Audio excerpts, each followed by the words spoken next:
Assalamu alaikum everyone, I am Muhammad Ahmad as I have started the chapter of digestion and absorption, and in this video I am going to talk about pharynx and the esophagus, which are also the part of the alimentary canal.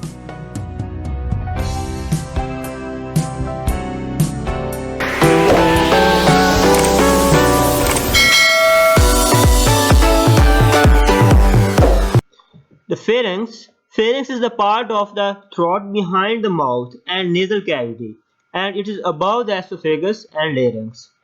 The pharynx chamber serves both as respiratory and digestive functions. The thick fibers of the muscles and connective tissues attach the pharynx to the base of the skull and surrounding structures. Both circular and longitudinal muscles occur in the wall of the pharynx. The circular muscles form constrictions that help to push the food to the esophagus and prevent air from being swallowed. The longitudinal muscles or the longitudinal fibers lift the walls of the pharynx during the swallowing. The pharynx consists of main three divisions. The nasal pharynx, it is the back section of the nasal cavity. Or the oral pharynx, it begins at the back of the mouth cavity and continues down to the throat to the epiglottis. The laryngeal pharynx, which begins at the epiglottis and reaches down to the esophagus. Its function is to regulate the passage of air to the lungs and food to the esophagus. So this was about the pharynx, its structure and its functions. The next is the esophagus. Esophagus is the first tubular part of the digestive system, and it's also called the food pipe.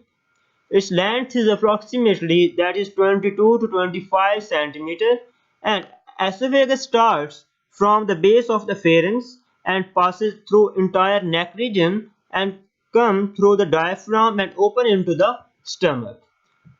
If we talk about the layers of the alimentary canal, there are four layers of the alimentary canal: the serosa, muscularis, submucosa, and the mucosa.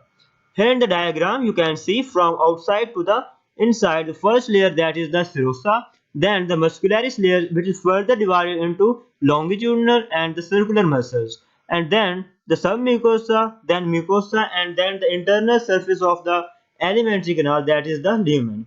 So if we talk about the layers of the esophagus, in esophagus, the upper one-third part of the muscularis layer is of skeletal muscles, and the lower one-third part is of the smooth muscle, while the middle one is of both the skeletal and the smooth muscles.